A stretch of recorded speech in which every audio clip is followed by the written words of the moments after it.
گلی میں کوئی اپنی بوڑھی ماں کو بڑی بےدردی سے مار رہا تھا۔ شور سن کر جب میں وہاں پہنچا تو میں نے فوراً اس شخص کا ہاتھ پکڑ لیا اور اس کے ہاتھ سے ڈنڈا چھین لیا۔ یہ ہمارے ہیڈ ماسٹر صاحب کا گھر تھا اور وہ بڑھیا ان کی بیوہ تھیں۔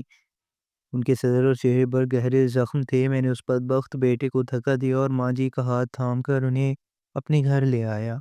میں بہت غریب تھا، چند ہی دن گزرے تھے کہ میرے گھر کے حالات یکا بدلنے لگے۔ میں ابھی حیران ہی تھا کہ اچانک ماں جی بغیر بتائے کہیں چلی گئیں۔ کچھ روز بعد جب میں ایک بازار پر پہنچا تو سامنے کا منظر دیکھ کر میرے ہوش اڑ گیا۔ میرا نام فہد ہے، میں ایک عام سے مزدور آدمی ہوں۔ میری کہانی سن کر آپ یقیناً حیران رہ جائیں گے۔ جس دن سے وہ عورت میرے گھر آئی تھی عجیب عجیب واقعات ہونے لگے تھے، وہ سب کچھ جو پہلے کبھی نہ ہوتا تھا۔ مجھے اتنا اندازہ تو ہو گیا تھا کہ یہ سب ان کے آنے کے بعد ہی ہو رہا ہے، مگر وہ کون تھی اور ایسا کیا کر رہی تھی، یہ جان کر آپ دنگ رہ جائیں گے۔ تو دوستو، کہانی آگے بڑھانے سے پہلے آپ سے چھوٹی سی ریکویسٹ ہے کہ ہمیں سپورٹ کریں اور ہمارے چینل کو سبسکرائب کر دیں۔ میری اس دنیا میں کوئی نہیں تھا، میں بالکل اکیلا تھا اور میری نوکری بھی چلی گئی تھی۔ 3 مہینے سے گھر کا کرایہ نہیں دیا تھا اور کھانے کو بھی کچھ نہیں تھا۔ میں خالی پیٹ بیٹھا تھا، نیند بھی نہیں آ رہی تھی۔ رات کو اچانک گلی سے ایک خوفناک آواز سنائی دی۔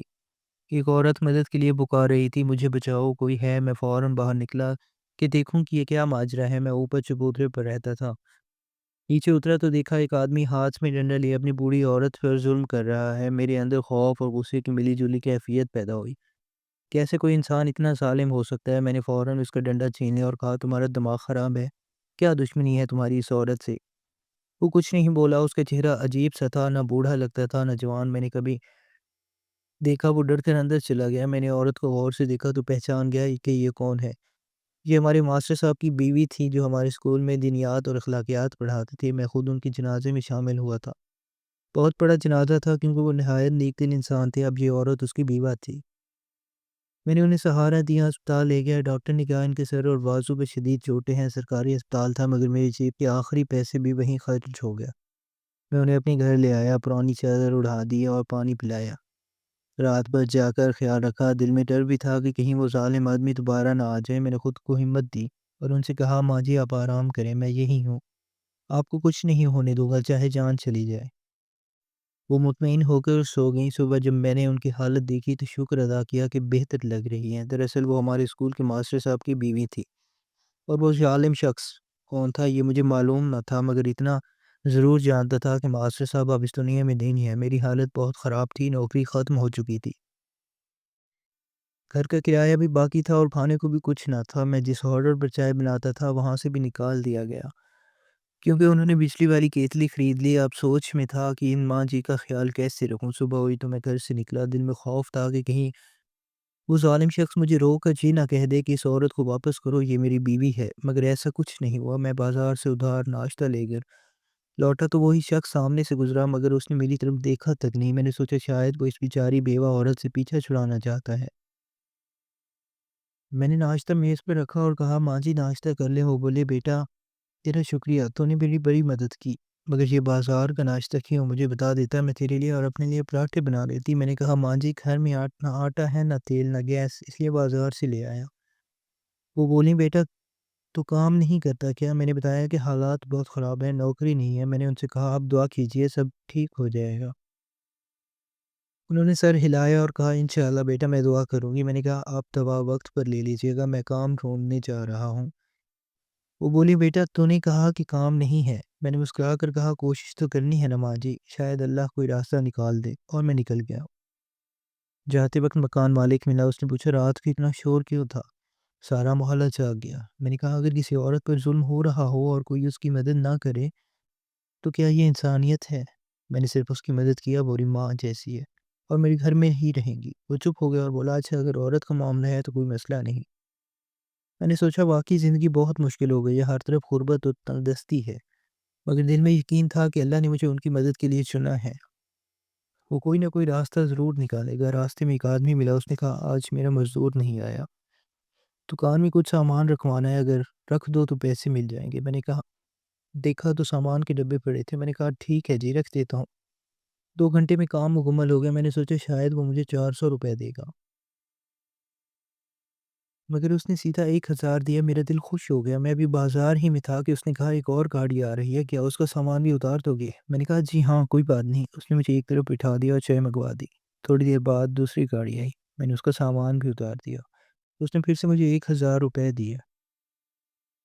اب جہاں میری جیب میں 10 روپے بھی نہیں تھے وہاں 2000 روپے تھے۔ میرا دل خوشی سے بھر گیا۔ میں نے سوچا کہ گھر کے لیے کچھ سامان لے جاؤں، کہیں ماں جی کی طبیعت ہوٹل کے کھانے سے خراب نہ ہو جائے۔ مجھے تو گھر کا کھانا ہی اچھا لگتا تھا۔ میں عام دنوں میں 2 روٹیاں اور 50 روپے کی سبزی سے گزارا کر لیتا تھا، مگر آج میں نے صاف ستھرا اور اچھا سامان خریدا تاکہ ماں جی کے لیے خود کھانا بنا سکوں۔ دل میں عزم کر لیا تھا کہ چاہے جتنی بھی مشکل آ جائے میں ان کا ساتھ نہیں چھوڑوں گا۔ راستے میں وہی آدمی دوبارہ ملا۔ ایسے لگ رہا تھا کہ وہ مجھ سے کچھ کہنا چاہتا ہے، کچھ جھجک رہا تھا۔ میں خود رک گیا اور پوچھا کیا بات ہے بھائی؟ وہ بولا جس عورت کو تو نے اپنے گھر لے گیا ہے، اگر تجھے پتہ چلے کہ وہ کیا کرتی ہے تو اسے فوراً گھر سے نکال دے گا۔ میں غصے میں آ گیا اور بولا کیا مطلب؟ کون سا کام کرتی ہے وہ؟ مجھے اندازہ ہو گیا کہ یہ شخص جھوٹ بول رہا ہے، کیونکہ جو اپنی ماں کی عمر کی عورت پر ہاتھ اٹھا سکتا ہے وہ بھلا سچا انسان کیسے ہو سکتا ہے؟ وہ پھر بولا میں کہہ رہا ہوں اسے گھر سے نکال دے۔ میں نے سخت لہجے میں کہا ٹھیک ہے نکال دوں گا، اب نکل یہاں سے۔ میری آواز اونچی ہو گئی تو دو چار لوگ جمع ہو گئے، مگر میں لڑائی جھگڑے کے موڈ میں نہیں تھا۔ مجھے لگا کہ وہ بس باتوں میں زہر گھولنے آیا ہے۔ اگر کوئی سچ ہوتا تو وہ صاف کہہ دیتا۔ شاید اسے یہ برداشت نہیں تھا کہ اس عورت کو میں نے ایک ٹھکانہ دیا ہے۔ وہ چپ چاپ چلا گیا۔ میں نے سوچا شاید اللہ نے اسے میرے راستے سے ہٹا دیا تاکہ میں اپنا فرض نبھا سکوں۔ میں نے قدم گھر کی طرف بڑھائے، بازار سے ماں جی کے لیے چکن، سبزیاں، آٹا، نمک سب خریدا۔ گھر پہنچ کر کہا ماں جی اب ہم دونوں مل کر کھانا بنائیں گے۔ ان کے چہرے پر ہلکی سی مسکراہٹ آئی۔ میں نے کہا آج تو پتہ نہیں کیا ہوا، یوں ہی کام مل گیا اور کمائی بھی ڈبل ہو گئی۔ ماں جی بولی بیٹا یہ میری دعاؤں کا اثر ہے، ابھی دیکھنا آگے کیا ہوتا ہے۔ پھر میں نے انہیں راستے میں ہونے والی ملاقات کا ذکر کر لیا۔ وہ بولی وہ شخص میرا چھوٹا دیور ہے، میں نے اسے اپنے بیٹوں کی طرح پالا تھا۔ جب میری شادی ہوئی تھی وہ 8 سال کا تھا۔ کچھ عرصہ ہاسٹل میں رہا، پھر گھر آ گیا۔ جب تمہارے ماسٹر صاحب کا انتقال ہوا تو اس نے لالچ میں آ کر مجھ پر ظلم شروع کر دیے۔ دوا نہیں لاتا تھا، کھانا نہیں دیتا تھا اور مجھے گھر سے نکالنے کی کوشش کرنے لگا۔ کہتا تھا یہ گھر اس کا ہے۔ میں حیران ہوا تو آپ نے اس کے خلاف کچھ کیا نہیں ماں جی؟ وہ بولی میں کرتی بھی تو کیا بیٹا، تو نہیں تو دیکھا ہے میری حالت۔ میں نے کہا ہم اس کے خلاف کیس کریں گے، مگر ماں جی بولی نہیں بیٹا کچھ نہیں کریں گے، ہم جو کرے گا اللہ ہی کرے گا۔ ان کی بات سن کر میں چپ ہو گیا۔ مجھے دل میں عہد کر لیا تھا کہ چاہے حالات کیسے بھی ہوں میں ماں جی کا ساتھ نہیں چھوڑوں گا اور ان کی حفاظت کے لیے ہر کوشش کروں گا۔ اگلے دن میں پھر اسی بازار گیا تو وہی آدمی ملا۔ اس نے اپنا نام فراز بتایا اور میرا نام پوچھا۔ بولا میرا مزدور بیمار ہو گیا ہے، اب تو ہی کام کر لیا کر، مہینے کے کتنے پیسے لوگے؟ میں نے جھجکتے ہوئے کہا جو مناسب سمجھے۔ اس نے فوراً کہا 25,000 ٹھیک رہیں گے۔ میں چونک گیا مگر فوراً ہاں کر دی۔ یہ میرے لیے بہت بڑی بات تھی، کیونکہ پہلے جہاں میں چائے بناتا تھا وہ مجھے 300 روپے روز بھی مشکل ملتے تھے۔ اب اچانک 25,000 کی بات تھی۔ میں نے دل سے اللہ کا شکر ادا کیا اور کام شروع کر دیا۔ صرف 1 مہینہ گزرا تھا کہ فراز نے کہا میرا کاروبار بڑھ رہا ہے، میں تجھے سپروائزر بنا دیتا ہوں، تو 7-8 لڑکے رکھ لے جو سامان اٹھائیں، تیری تنخواہ 50,000 ہوگی۔ میں حیران تھا، 1 مہینے میں ہی تنخواہ دوگنی۔ اب میں روز ماں جی کے لیے پھل، دوا اور کھانا لاتا۔ وہ میرے لیے دعائیں کرتی، وہ سارا دن عبادت میں گزارتی تھی اور مجھے بھی قرآن پڑھنے کا کہتی۔ میں نے بھی یہ عادت بنا لی۔ صرف 2 مہینے ہی گزرے تھے کہ فراز نے کہا ایک اور کمپنی کا کام بھی تو سنبھال لے، تیری تنخواہ اب 1 لاکھ ہوگی۔ میں نے فوراً ہاں کر دی۔ میں نے ایک اچھا سا گھر کرائے پر لے لیا، کیونکہ پرانا کمرہ سردی میں بہت ٹھنڈا رہتا تھا اور رہنا مشکل تھا۔ اب اچھی تنخواہ اور آرام دہ گھر کی وجہ سے زندگی میں ایک سکون سا محسوس ہونے لگا۔ مجھے ہمیشہ یہی لگتا تھا کہ یہ سب ماں جی کی دعاؤں کا اثر ہے۔ جیسے ہی وہ میری زندگی میں آئی سب کچھ بدل گیا۔ میں اب 1 لاکھ روپے ماہانہ کما رہا تھا۔ میرے لیے کسی خواب سے کم نہیں تھا۔ کام بھی زیادہ نہیں تھا، مزدور خود سامان اٹھاتے اور رکھتے، میں صرف نگرانی کرتا۔ میری صحت بہتر ہونے لگی، چہرے پر رونق آ گئی، خود اعتمادی بڑھ گئی۔ شام کو کام سے لوٹتا تو ماں جی کے پاس بیٹھتا، ان کی باتیں سنتا، خدمت کرتا، ان کے لیے تازہ کھانا بناتا اور وہ خوش ہو کر مجھے دعائیں دیتی تھی۔ ان کے چہرے کی مسکراہٹ اور دعائیں کے الفاظ میرے لیے سکون کی سب سے بڑی وجہ تھی۔ میں نے اپنی زندگی کی تمام تکلیفیں پیچھے چھوڑ دی اور محنت، ایمان اور شکر کے ساتھ ہر دن گزارنے لگا۔ مگر زندگی کا اصول یہی ہے کہ جب انسان سوچتا ہے سب ٹھیک ہے، تبھی کوئی نیا امتحان سامنے آ جاتا ہے۔ مجھے بھی یہ احساس دیر سے ہوا کہ ایک نیا موڑ آنے والا ہے جس کا میں نے کبھی تصور بھی نہیں کیا تھا۔ ایک دن میں گھر آیا تو دیکھا دروازے کی کنڈی باہر سے لگی ہوئی تھی۔ دل میں عجیب سا خیال آیا کہ معاملہ کیا ہے۔ اندر گیا تو ماں جی کہیں نہیں تھی۔ پہلے تو سوچا شاید واش روم میں ہوں گی، مگر پورا گھر سناٹا تھا۔ واش روم کا دروازہ بھی کھلا تھا، یعنی وہ گھر پر نہیں تھی۔ میں نے ان کے لیے ایک چھوٹا موبائل رکھا تھا تاکہ ضرورت کے وقت مجھے فون کر سکیں، مگر جب کال کی تو فون گھر پہ ہی بجا۔ اب میری پریشانی بڑھ گئی۔ میں نے 60 والی پڑوسن سے پوچھا، خالہ آپ نے ماں جی کو کہیں جاتے دیکھا؟ وہ بولی نہیں بیٹا، مگر وہ اکثر کہیں چلی جاتی ہیں۔ صبح جب تو گھر سے نکلتا ہے یا کبھی دوپہر میں بھی، وہ بھی باہر چلی جاتی ہیں اور تیرے آنے سے پہلے 1-2 گھنٹے پہلے واپس آتی ہیں۔ میں نے حیرت سے پوچھا کبھی بتایا نہیں کہاں جاتی ہیں؟ وہ بولی نہیں، میں نے پوچھا تھا مگر بات ٹال دی۔ جاتی تو خالی ہاتھ ہے مگر واپس آتے وقت چادر میں کچھ چھپا کر لاتی ہیں۔ 1-2 بار پوچھا تو اندر چلی گئی۔ میں نے زیادہ دخل دینا مناسب نہیں سمجھا۔ میں نے سوچا خیر روز جاتی ہیں تو آج بھی آ جائیں گی، مگر شام تک انتظار کرتا رہا۔ وہ واپس نہ آئی، بے چینی بڑھ گئی۔ میں بازار، گلی، مسجد سب جگہ ڈھونڈنے لگا مگر کوئی پتہ نہیں چلا۔ دل گھبرا رہا تھا۔ آخر پولیس اسٹیشن گیا تو انہوں نے کہا 24 گھنٹے پورے ہونے کے بعد رپورٹ درج کریں۔ یہ سن کر مزید پریشانی ہوئی۔ دل میں طرح طرح کے خیال آنے لگے، کہیں کوئی اٹھا تو نہیں لے گیا، کہیں وہ راستہ بھٹک تو نہیں گئی، یا بے ہوش ہو کر کہیں گر تو نہیں پڑی۔ ان خیالات سے دل اور بوجھل ہو گیا۔ میں نزدیک والے آٹو پر جا کر بیٹھ گیا اور دل سے اللہ سے دعا مانگنے لگا، یا اللہ میری ماں جی کو محفوظ رکھنا، جہاں بھی ہوں خیریت سے ہوں۔ آنکھیں بند کر کے بار بار یہی دہراتا رہا۔ رات کے اندھیرے میں ہر طرف نگاہ دوڑائی اور سوچا اللہ کی پناہ کے سوا ہمارا کوئی سہارا نہیں۔ دل پر ہاتھ رکھا اور سوچا آج کی رات میری زندگی کی سب سے طویل اور سب سے پریشانی بھری رات ہے، مگر اللہ پر بھروسہ امید کو زندہ رکھتا ہے۔ ایک دربار کے پاس بیٹھ کر میں نے ہر لمحہ گزرتا ہوا محسوس کیا اور یقین کیا کہ اللہ جو کرتا ہے بہتر کرتا ہے۔ میں نے آنکھیں بند کی اور اللہ سے مدد مانگی کہ وہ جہاں بھی ہوں خیریت سے اور جلد واپس لوٹ آئیں۔ کچھ دیر وہیں بیٹھا رہا، پھر اچانک دیکھا کہ کچھ عورتیں ایک جگہ ہجوم بنا کر کھڑی ہیں۔ میں نے سوچا شاید وہاں کھانا تقسیم ہو رہا ہے۔ صبح سے بھوکا تھا تو سوچا تھوڑا سا لے لوں تاکہ ہمت بنے اور پھر ماں جی کو تلاش کروں، مگر جیسے ہی میں قریب گیا میرے قدموں تلے زمین نکل گئی۔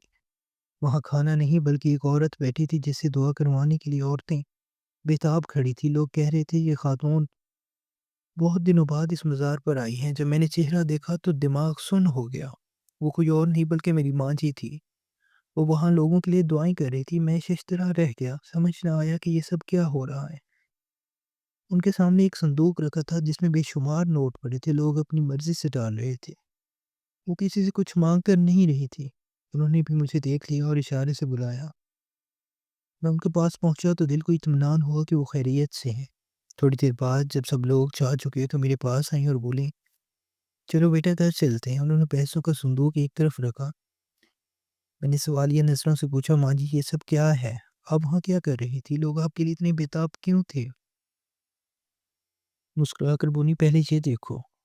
انہوں نے میرا ہی دیا وہ ایک پرانا صندوق دکھایا جس میں پہلے کپڑے رہتے تھے مگر اب وہ مکمل پیسوں سے بھرا ہوا تھا۔ میں حیرت میں ڈوب گیا، بولا یہ سب کیسے؟ وہ مسکرا کر بولی جب تو گھر پر نہیں ہوتا میں مزار چلی جاتی ہوں۔ آج خاص رات تھی اس لیے دیر ہو گئی۔ لوگ مجھ سے دعائیں لینے آتے ہیں، میں کسی سے کچھ نہیں مانگتی، وہ خود اپنی خوشی سے دے دیتے ہیں۔ یہ سن کر میں مزید حیران رہ گیا۔ وہ بولی ہمارے خاندان میں نسل در نسل عبادت، ریاضت اور لوگوں کے لیے دعائیں کرنے کا سلسلہ چلتا آیا ہے، لیکن میں نے اپنی مرضی سے اس راستے سے ہٹ کر شادی کی اور یہی بس گئی۔ تمہارے ماسٹر صاحب نے مجھے ہمیشہ سکون دیا۔ وہ ان عملوں اور ظاہری دکھاوے کے سخت مخالف تھے، اس لیے ان کے ہوتے میں نے کبھی یہ سب نہیں کیا۔ مگر جب ایک عورت نے مجھے پہچانا، اس نے درخواست کی کہ میں بھی لوگوں کے لیے دعائیں کیا کروں، پھر میں نے جانا شروع کیا۔ میرا دیور ان سب باتوں کو برا سمجھتا تھا، اس لیے میں نے اسے کبھی نہیں بتایا۔ اسے لگتا تھا کہ میں رات کو کہیں جا کر پیسے لے آتی ہوں۔ اس نے میرے کردار پر انگلی اٹھائی اور یہی بہانہ بنا کر مجھے گھر سے نکال دیا۔ وہ خاموش ہو گئی، پھر بولی تمہارے ماسٹر صاحب بہت نیک انسان تھے، بچوں سے بہت محبت کرتے تھے، انہیں اولاد نہیں تھی مگر انہوں نے کبھی شکوہ نہیں کیا، بس اتنا کہا کہ شاید اللہ نے ہمیں کسی اور طرح آزمائش دی ہے۔ میں ہمیشہ اولاد کے لیے دعا کرتی تھی، وہ دعا پوری نہیں ہوئی مگر اللہ نے تمہیں میرے بیٹے کی طرح بھیج دیا۔ میں نے آنکھوں میں آنسو لیے کہا، ماں جی سچ ہے، جب سے آپ میری زندگی میں آئی ہیں اور آپ نے میرے لیے دعائیں کی ہیں، میری قسمت ہی بدل گئی۔ وہ بولی، یہ پیسے میں تیرے لیے ہی جمع کر رہی ہوں، لوگ اپنی خوشی سے دیتے ہیں، واپس نہیں لیتے، میں چاہتی ہوں کہ تو اپنا گھر بنا لے۔ میں نے کہا، ماں جی آپ کو اتنی محنت کرنے کی کیا ضرورت ہے؟ وہ ہنستے ہوئے بولی، محنت کیسی بیٹا، مجھے تو دوسروں کے لیے دعا کرنا اچھا لگتا ہے، دینے والی ذات اللہ تعالیٰ کی ہے، اور کسی کے لیے بھی دعا کرنا عبادت ہے۔ میں نے تجھے اس لیے نہیں بتایا کہ کہیں تو برا نہ مان جائے۔ میں نے کہا، ماں جی آپ جب چاہیں جا سکتی ہیں، اگر جب آپ چاہیں گی تو میں ساتھ چلوں گا، آپ کہیں اکیلے جانا ٹھیک نہیں۔ وہ مسکرا کر بولی، ٹھیک ہے بیٹا، اگلی بار تو ساتھ چلنا۔ میں نے دل ہی دل میں شکر ادا کیا کہ اللہ نے مجھے ایسا وقت دیا کہ میں اپنی ماں جی کے ساتھ رہ کر ان کی خدمت کر سکوں۔ چند دن بعد وہی دیور جس نے ان کا گھر ہتھیا لیا تھا اچانک آ گیا۔ اس نے ان کے قدموں میں گر کر کہا، ماں جی مجھے معاف کر دے، اپنا گھر واپس لے لیجیے، میں شہر چھوڑ کر جا رہا ہوں۔ ماں جی نے فوراً اسے معاف کر دیا۔ میں نے سوچا شاید اسے اپنی غلطیوں کا احساس ہو گیا ہے یا ماں جی کی بد دعا لگ گئی۔ وہ گھر کی چابیاں ہمیں دے کر چلا گیا۔ ماں جی بولی، اب ہم کرائے کے گھر میں نہیں رہیں گے، اپنے گھر میں ہی واپس جائیں گے۔ یہ گھر تمہارے ماسٹر صاحب نے بڑی محنت سے بنایا تھا۔ میں نے خوشی سے حامی بھر لی۔ وہ بولی، اب جب گھر ہے بیٹا تو گھر والی بھی لانی پڑے گی، میں اکیلی نہیں رہوں گی۔ وہ میرے لیے رشتہ ڈھونڈ لے گی۔ بعد میں پتہ چلا کہ ان کا دیور بہت بڑا فراڈ نکلا، لوگوں سے دھوکے کیے تھے، اس لیے بھاگنا ہی اس کے لیے بہتر تھا۔ میں نے بھی اللہ کا شکر ادا کیا کہ انصاف ہو گیا۔ کچھ عرصے بعد میری شادی ہو گئی، تمام انتظام ماں جی نے خود دیکھے۔ میں دل ہی دل میں خوش تھا کہ اللہ نے مجھے ماں جی جیسی نیک اور دعا گو عورت دی جنہوں نے میری زندگی بدل دی۔ اب میرے پاس اپنا گھر بھی تھا، اپنا کاروبار بھی۔ میں نے اپنی محنت سے ایک ایجنسی بنا لی تھی جہاں میں لوڈنگ ان لوڈنگ اور گودام کا کام کرتا تھا۔ میرے لیے حیرانی کی بات تھی کہ زندگی کتنی بدل چکی تھی۔ شادی کے بعد عائشہ میرے گھر آئی۔ وہ نہایت شریف، سادہ اور باادب لڑکی تھی۔ شروع میں وہ ماں جی سے گھبراتی تھی کیونکہ ماں جی کا انداز بڑا سنجیدہ اور پروقار والا تھا، مگر وہ ان دنوں میں بے حد پیار ہو گیا۔ عائشہ ہر وقت ماں جی کے کام میں لگی رہتی، ان کے لیے دوا، کھانا وغیرہ سب بندوبست کرتی۔ ماں جی اکثر کہتی، بیٹا فہد، اللہ نے مجھے 2 اولادیں دی ہیں، ایک بیٹا اور ایک بہو۔ یہ سن کر میرے دل کو سکون ملتا۔ گھر میں محبت، برکت، خوشی بس گئی تھی، لیکن قسمت کا کھیل پھر ایک بار امتحان لے کر آیا۔ ایک دن عائشہ کو بخار ہوا، میں نے عام سے سمجھ کر دوا لائی، مگر 2 دن میں حالت بگڑنے لگی۔ اسپتال لے گیا تو پتہ چلا اسے ٹائیفائیڈ ہوا ہے۔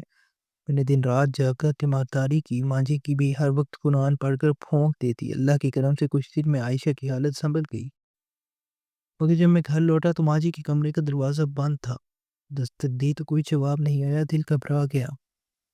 دروازہ توڑا تو دیکھا وہ جائے نماز پر ہیں، چہرے پر پرسکون مگر سانس بند تھی۔ میری آنکھوں سے آنسو بہنے لگے۔ عائشہ بھی روتی ہوئی آئی۔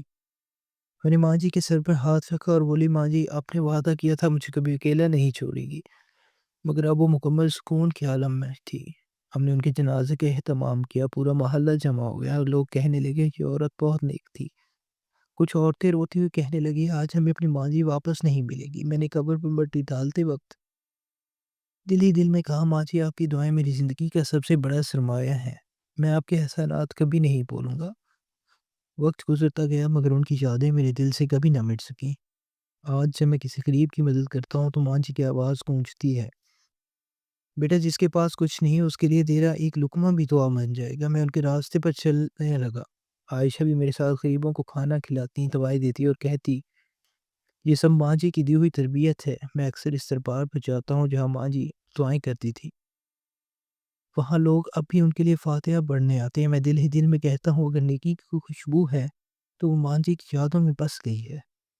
زندگی بدل گئی مگر ایک بات ہمیشہ یاد رہی، جس دن میں نے ایک بوڑھی عورت کی مدد کی تھی وہ میری تقدیر کا موڑ بن گیا تھا۔ اللہ نے اس ماں کی شکل میں میرے لیے رحمت اتاری، اور آج بھی جب کوئی درد مند مجھے نظر آتا ہے میں دوڑ کر جاتا ہوں کہ شاید کسی کی ماں پھر میرا انتظار کر رہی ہو۔